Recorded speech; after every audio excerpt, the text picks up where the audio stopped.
hello there.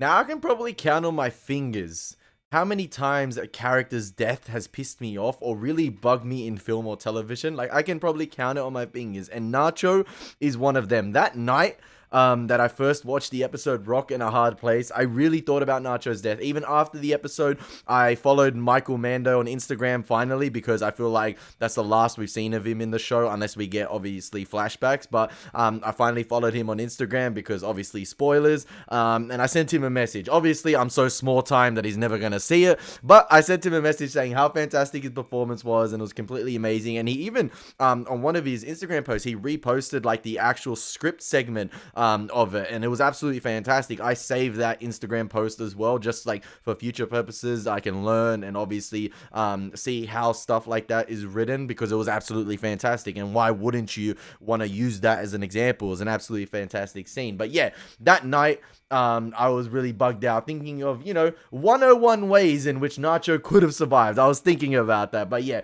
in the meantime, by the time you guys are probably seeing this reaction, I've probably done a live stream on that episode after it's been uploaded, and we've probably discussed it. But yeah, I'd like to wish you guys a very, very Merry Christmas and a Happy New Year. Obviously, this is being posted after the festive season, but yeah, I hope you guys had a fantastic Christmas.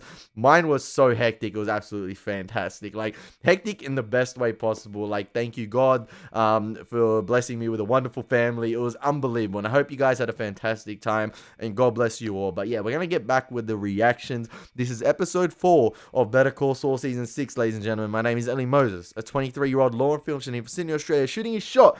That was a one-take intro. Let's get into the reaction and smash it. Let's go. This episode is titled Simpsons Hit and Run. If you know, you know. Nah, I'm joking. It's titled Hit and Run. But yeah, if you know what Simpsons Hit and Run is, then shout out to you. Absolutely fantastic game. I'm guessing these are the elderly peoples. Oh, no, that's not. I thought it was the elderly people.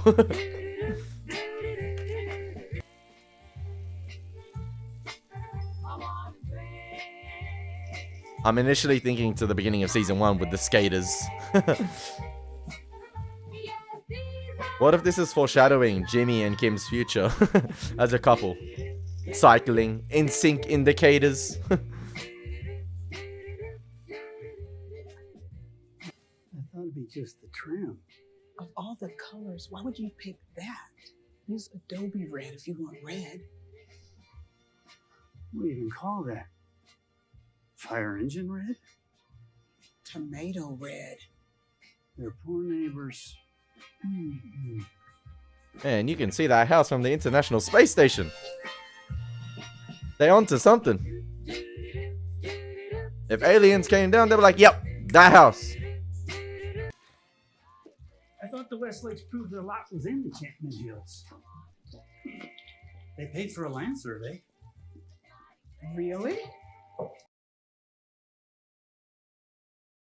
Did I just see an MP5 on the table? Where'd you hear that? Robbie gave his name. I love how laissez-faire, how casual these guys are. After a shower. Oh, and I saw an MP5 strapped up. Nah, I'm good. These guys got ultimate security. Life goes on. These guys aren't even here. The hitmen aren't even here. Is that iced tea? Would you like some? Are these guys undercover officers or something? I was about to say, they got some.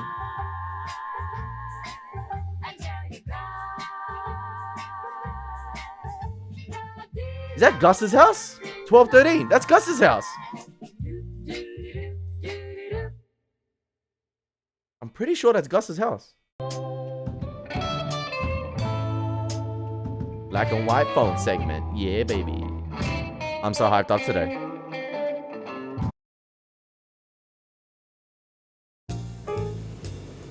Oh, shout out to the Jaguar car. Yeah, I was about to say, that's gotta be Howie. Howie. Home Alone 2. I know he says Harry, but it sounds like Howie.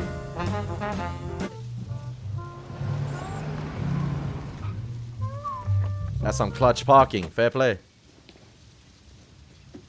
Great commentary, Ellie. Commentating on the parking. Dickhead. Waste man. Yeah, remind us that Jimmy has the key.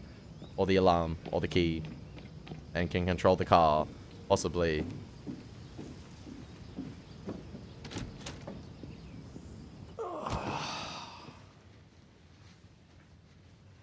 This is therapy. Yay! How's it going? Yeah. Status quo. You know, humming along. We did land a pretty big client last week, though. Insurance outfit in Santa Fe. They cover most of the high-end real estate up there. Great.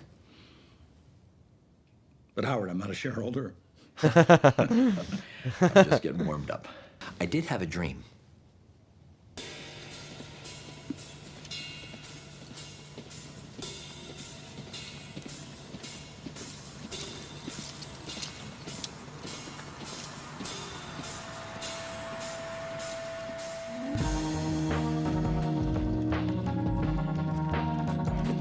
I kid you not. I kid you not. You guys can believe me or not.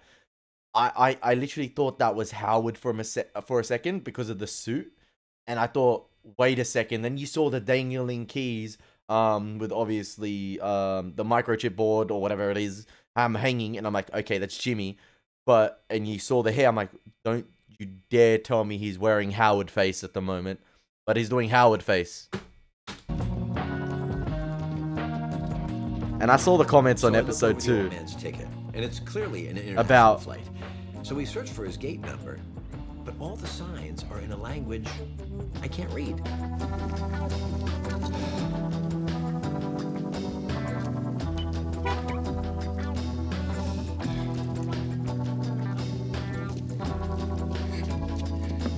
This is not funny anymore. Never been funny, but it's not funny. You're just literal shitheads, scumbags, pricks. And I'll use that word. I know it's meant to be like that as well. Like, obviously the show's crafting it beautifully.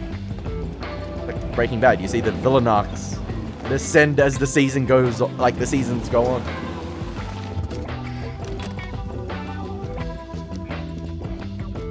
Now I'm sitting sideways like Kevin Wachtel. Is that the motel we see in Breaking Bad with like the drug dealers? And we're yeah, hey! I recognize those high heels. Had a customer. Okay, but it's time to go. Come on, we gotta get moving.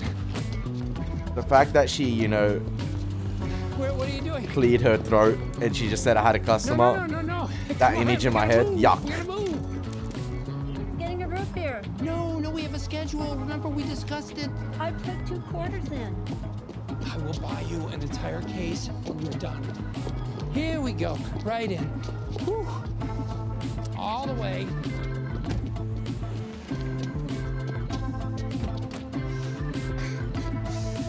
The one character who I had thought had good intentions in the show, the one character like, you know, morally trying to do things right, gets sucked into it as well. Like, not sucked into it. I think it just revealed what type of person Kim was as well. You went to the dark side, baby. I'm sure you've heard something about my son's drug problem.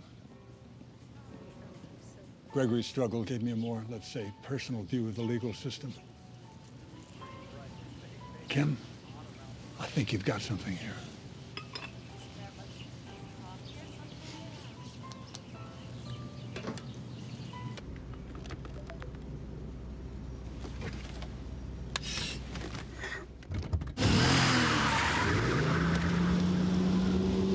You can't skimp on the support staff. They're the beating heart of the operation. Oh man, he's gonna make it look like from a distance that it's Howard. Like, it's because obviously Jesus. You son of a bitch! You twisted, deadly piece of shit! What is that? Howard? Damn it! You owe me! Cam, are you okay? You owe me! I mean, Just unto me! I don't know. It happened so fast. Damn it, he owes me! What a rip-off! Damn You know what else happens fast? You and Jimmy's downfall. I really do. It happens fast. Hope it happens fast. Like, really. I know it's a prequel show, but I hope the Gene situation's, like, even worse. But there was a perfect comment in one of the episode 2 comments, and you guys have been fantastic, by the way, in terms of like staying away from spoilers or like revealing too much. But there was one comment that said, rest assured there will be consequences to what everyone is doing at the moment. The Breaking Bad universe is big on the whole butterfly effect. Minor actions have huge consequences. You screw with your brother's insurance and not long after he ends up dead. You try to run a scam with a couple of skateboarders and you end up becoming a cartel lawyer, and the list goes on. List goes forever on. Like, and I hope everyone gets their comeuppance. And even Nacho, like, it's sad to see what happened to Nacho, but his actions in terms of, you know, what he did to Hector Salamanca in terms of the pills had consequences. And Mike warned him of that. And you saw the downward spiral that happened with Nacho. He got caught up with too many things. He ended up becoming a massive puppet. And yeah, it was a situation with Nacho. It was just like, oh, he gets away from this, and then he gets away from this. Okay, yes, surely.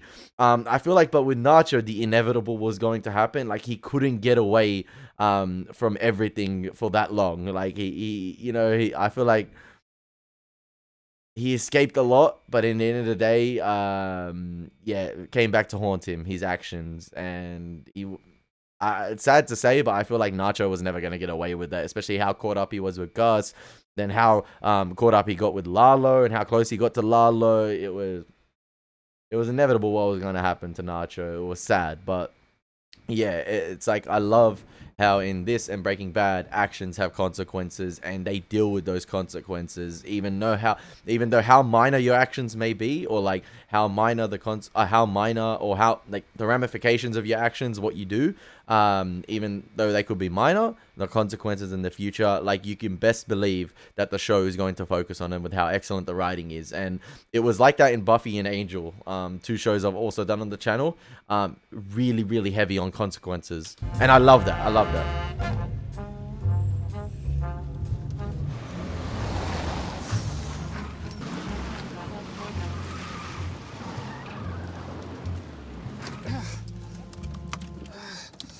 Oh, I like the Corvette there, baby.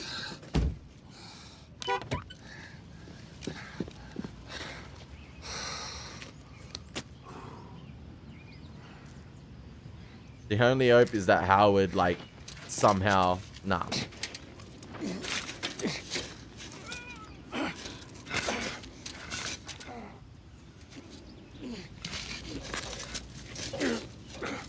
I'm telling you, the lengths they're going through to do damage to this man. Obviously, the main objective is the settlement, but the lengths they're going through, like, I'm constantly surprised and just amazed. And I feel like I haven't seen the tip of the iceberg yet. It's gonna get worse. It's only episode 4.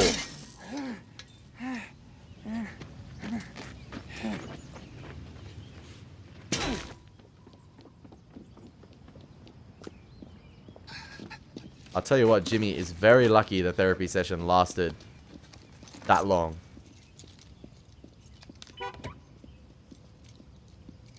Come on, Howard. See the yellow lines. You didn't park in the yellow lines.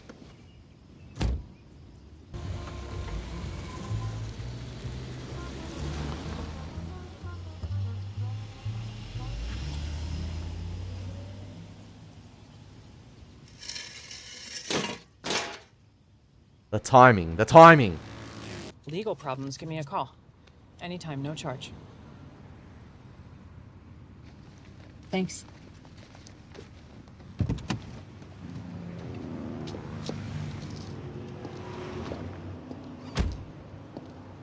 I feel like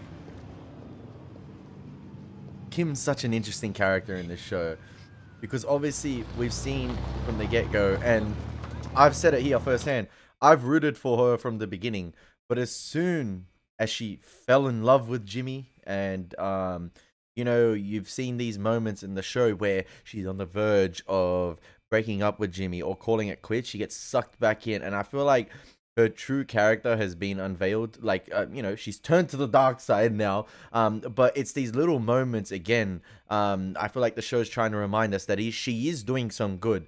And I'm not sure if that's away from the creators to, to get the audience to become, a bit torn emotionally with siding with Kim more. Like, I don't know if it's trying to get us to feel sympathetic for her, or, like, I'm not. It's like the show writes these characters so complex and there's so many twists and turns. But I said from the beginning of this season, I'm on Kim and Jimmy's asses, all right? Pause, but I'm on their ass. Like, I'm going to call them out and I'm going to continue to call them out. But I'm not sure if this is a way of showing her good intentions again, or to deflect from what's actually happening. And it's just, to twist the minds of the viewers. It's very beautifully and very creatively crafted.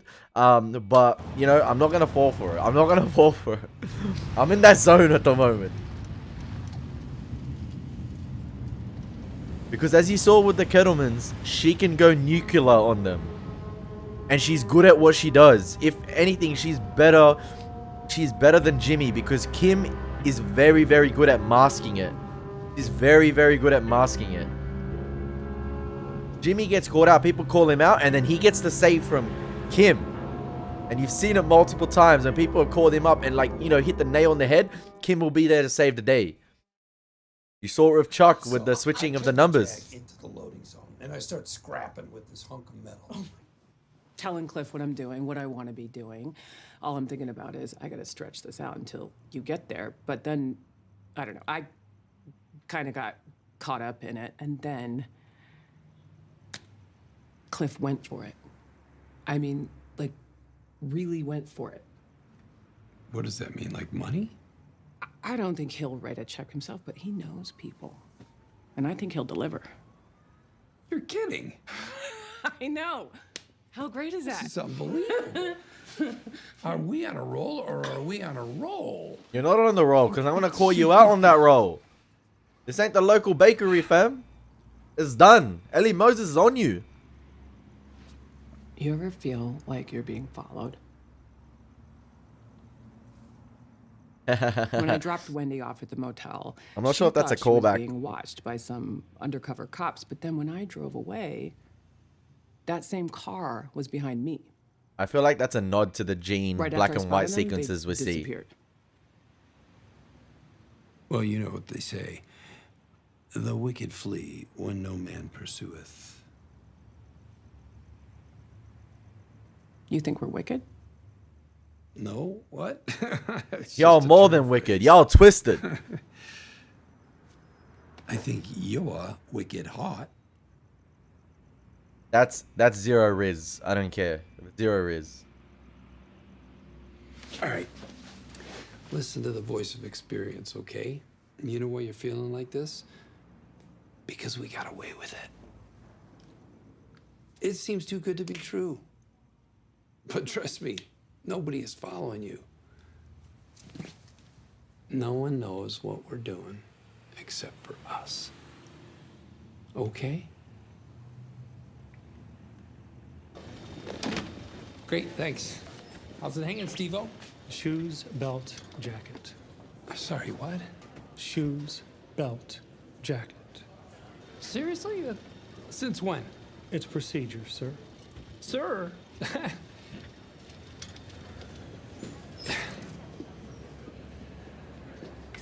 Yeah. No one is bigger than Why'd I procedure. hit the jackpot. Never can tell.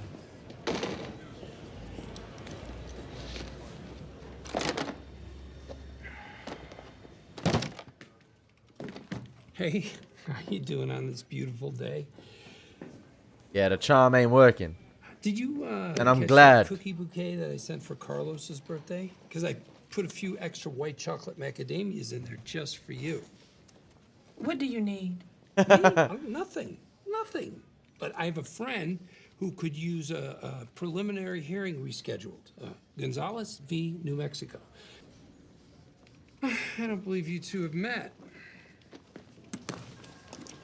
Is he gonna pull out like the bunny or like a not the bunny? He pulled out Hagrid, freaking from Harry Potter. What is this? A hearing change request form. Hedwig, sorry, not Hedwig. Look, Mommy, I just graduated. I can't use a pen. I have no opposable thumbs.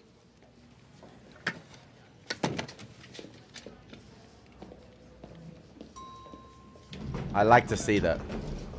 I like to see a day Hey, Hannah where Banana. nothing goes the way they expect it.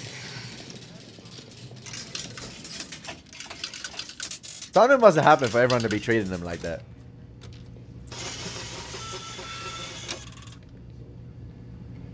Come on. Knock it and make it fall. Come on. Your lucky day. Your lucky day, Bill. That's no way to treat a lady. You gotta make love to it, Bill. You know, be gentle. That's the way to do it. Think Barry White. Think seduction.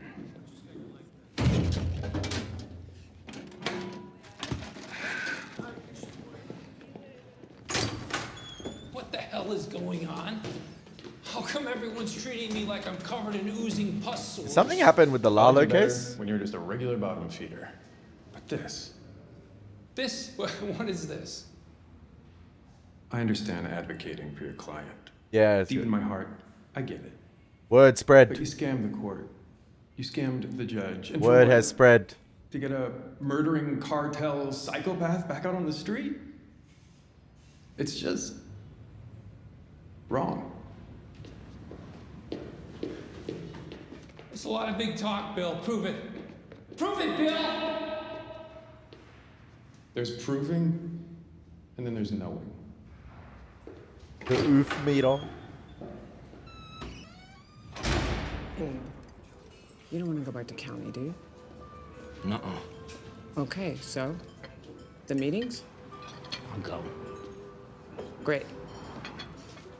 Then I'll see you Tuesday, 9 a.m. sharp. There's proving and there's knowing. That's crazy. I love that. Everyone knows. At the DA, everyone knows. I do. Kim can't claw his way out of that one. She can't save you from that.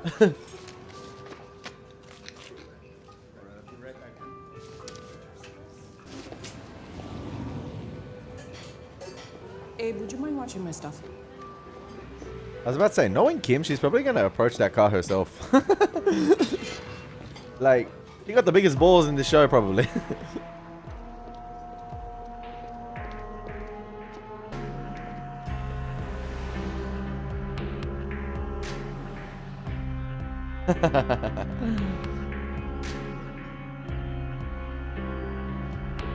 I'm sorry. Are you following me? That guy looks like Bradley Cooper. What are you, APD?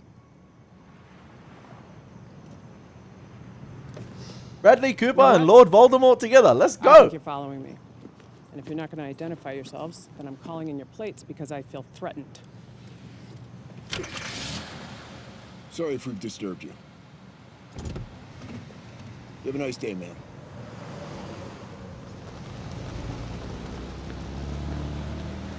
Nah, that's Bradley Cooper and John Joe Shelby. I take that back.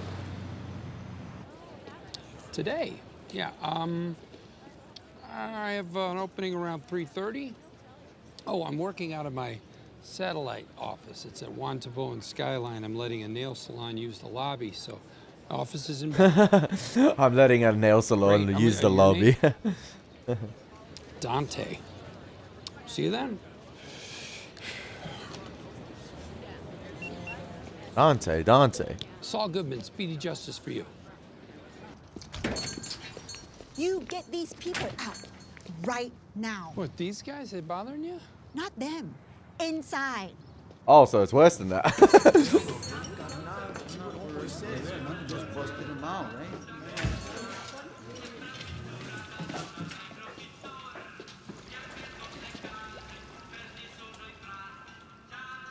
Who's here to see Saul Goodman? You're him? You're Saul? Yeah. And you're the guy, right? What guy's that? Salamanca's guy. Friend of the cartel. Yeah. Lucky number 7. Oh, you're with him? And 8. Nice leathers. The first tease. Okay, together. And 9. Wow. Of the official thank Saul you Goodman all office. for your patience and justice for all. Cucumber water for paying customers only. Believe me, they're going to be paying. Spooge. Oh, Spooge and friend. Okay. Good. This way. Hi, ma'am.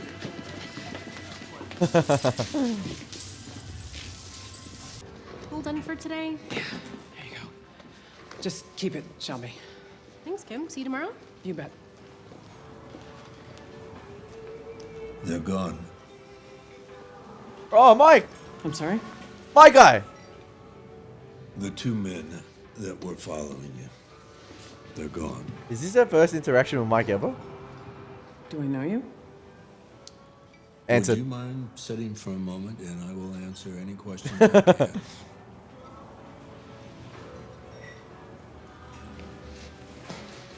I do know that you've been up to a few things that you probably would rather keep private. I don't care. That's not what this is about. I'm trying to solve a problem of my own. What problem? None your business. Lalo Salamanca. Ah. Lalo Salamanca's dead.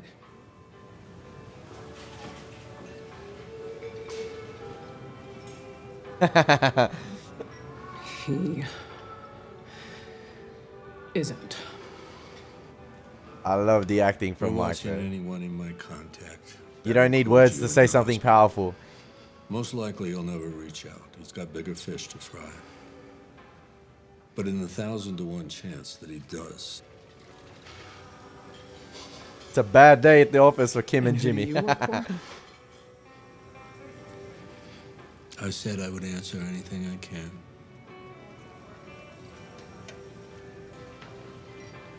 You're the guy from the desert. The one who was out there with Jimmy. Why are you telling me this and not him?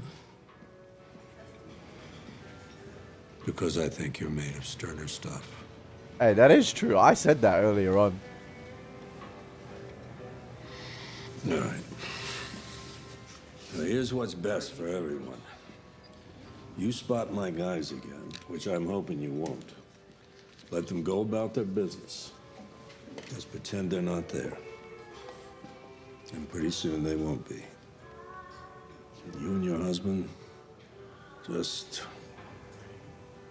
go on living your lives. I do know you. You worked in the parking booth at the courthouse. You're the attendant. Ex-attendant. I was.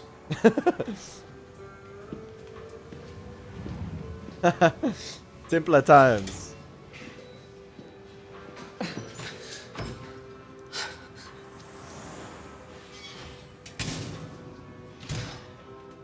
I think I think this episode has been really, really well shot. Like this show in itself is fantastically shot, like all round, like one of the best shows in terms of cinematography I've ever seen. But this episode in particular has been really eye-catching in terms of cinematography and camera placement.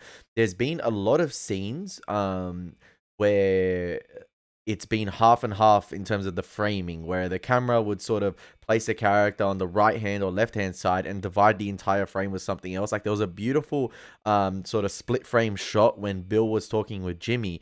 It was like a medium long shot of Bill talking to the stairwell almost. Like it was just like the stairwell on the left hand side of the frame and Bill, obviously we know he's talking to Jimmy, but the way the camera placement was rigged up, it was Bill talking to the stairwell and then it flipped obviously with Jimmy on the left hand side and him talking to the stairwell but obviously talking to Bill.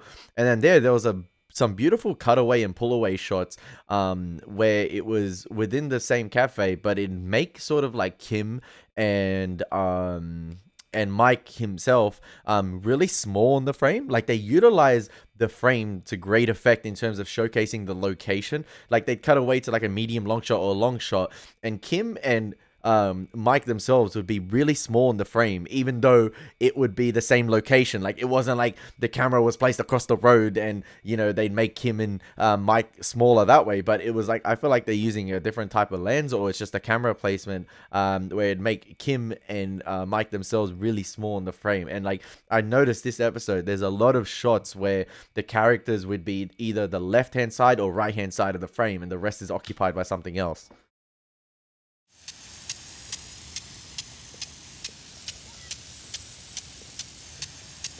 $12-13, baby.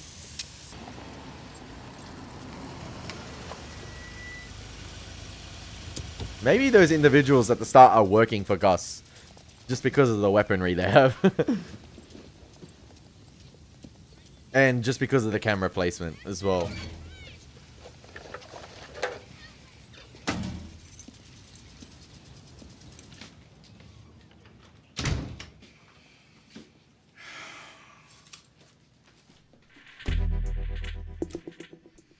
Oh, the switch up. The man's ability to change facial expressions.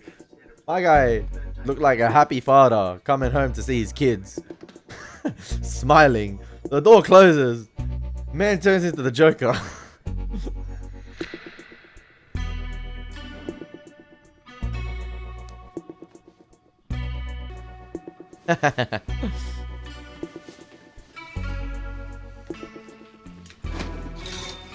My guy taking notes from 50 Cent. Bulletproof vest. Get rich or die try.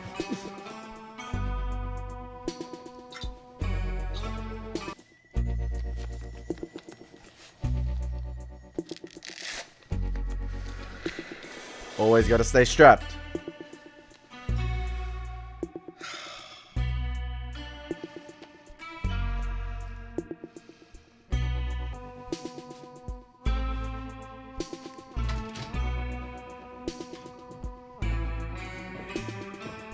I wouldn't be surprised if Gus sleeps in his button-ups.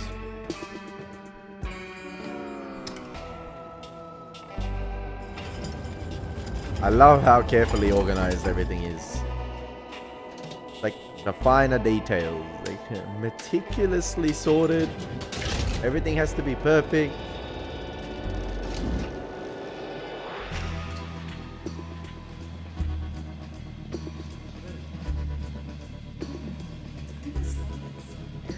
And I'm guessing that leads to the house we saw at the beginning of the film.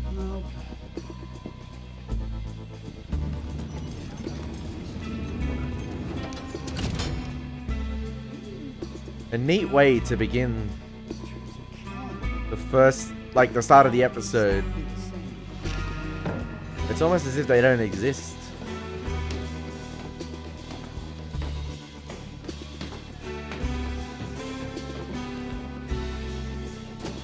Yo, what if that couple actually lives in the house, like, together, and Gus paid them off to do all this?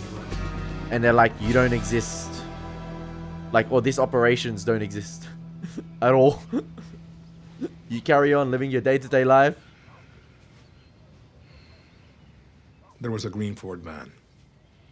He was behind me for almost 3 blocks. 98 O'Connell line. We ran the plate. Guy's a freelance plumber. He's legit. The man you placed in my kitchen. Roy? You told me that he had experience as a short order cook. 2 years at McDonald's in college. He's not there just to make French fries. I need guys in close. He's not up to Pollo standards. I'll find a replacement. We're stretched thin. My guy got fired on the first day. Working 18-hour days all over town. 2 weeks. We haven't had a tickle. And? All due respect, the rest of the world thinks the guy is dead. Lalo Salamanca is alive. That's the thing. When you drop your guard, that's when he's going to strike. You got to take precautions. You got to take extreme measures. And Gus is doing that.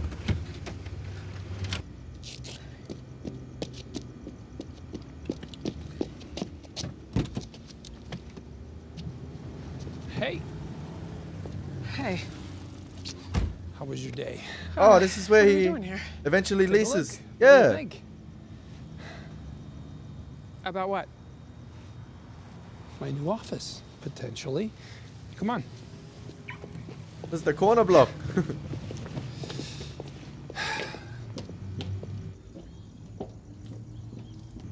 Bad day, huh? Well, no, it was a great day with actual paying clients. The word is out. People were throwing cash retainers at me just to say Saul Goodman is their lawyer. Because of who you represented. I love how the complete opposite happened. Like within the DA, the word spread obviously that he had, exonerated, or like the word got out about what he did with Mr. Gonzalez, and his reputation there was completely tarnished. But immediately, once he started getting those calls, I feel like in terms of like Saul being an absolute shithead, or like scumbag, I feel like he's gonna begin to embrace that at the DA now. Or whether he even ever goes back to the DA, but I feel like he's gonna obviously he will to defend his clients, but I feel like he's gonna embrace that sort of hatred now. He's gonna embrace the heel role even more.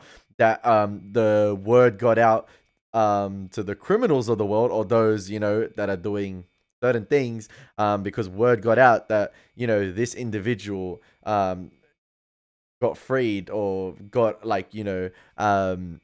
got spared because of Saul Goodman. And what we saw was getting Jimmy getting his comeuppance, or what we saw of like him getting mistreated, not mistreated at the DA, but everyone turning turning a blind eye to him and not even acknowledging him there because obviously of the injustice he did, and how he made a mockery of the court system.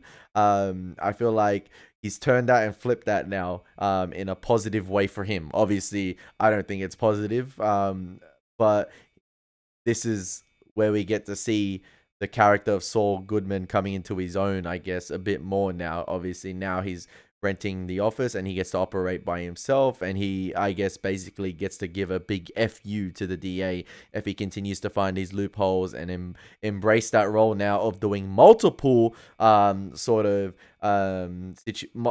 doing like sort of multiple Lalo Salamanca or Gonzalez Well, I mean, that's part of it. savings. But the bottom line is I need a new place to do business pronto. Now, this place is a shithole, but the price is right, and I think I can talk the landlord into a month-to-month. So it's temporary, until I find something better. But the courthouse is 5 blocks away. You can't get to MDC without driving past. Parking is good. Bail Bond Row isn't far, and Taco Cabeza is just around the corner. Might be a diamond in the rough.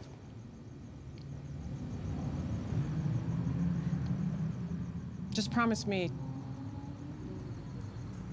you won't move the toilet. There it is. All right. Speaking of Taco Cabeza. I'm starving. Let's do it.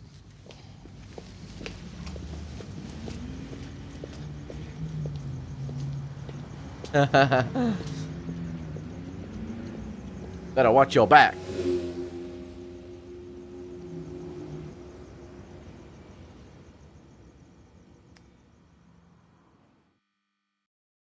Really loving this show, man.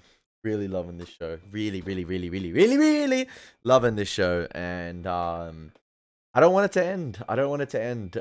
We've got about, I think, 9 episodes now of season 6, or 9 episodes till the Breaking Bad universe is completely done with Better Call Saul. And I'm really intrigued to see the direction they take. I'm really intrigued to see how they pick up speed and go full steam ahead, because I feel like this is even nothing. This is nothing at the moment, and I cannot wait. I cannot wait to see how the season unfolds, and I cannot wait to see how you guys react to my reactions, and I feel like you guys cannot wait to see my reactions as well. So yeah, I feel like I spoke a lot about this episode. Yeah, it's just, I love the way they began the episode with sort of, you know, the operations of those watching Gus's house, and I thought immediately maybe they're keeping tabs on it, but no, it was actually Gus himself. We saw that reveal at the end with sort of like the secret bunker leading into the household and the couple living their day-to-day lives. It's almost as if they've been paid off and well paid off to, you know, probably think nothing's happening. These guys do not exist. This is not happening. And it's absolutely fantastic. He might have paid him a good amount. All they're friends of his, you never know.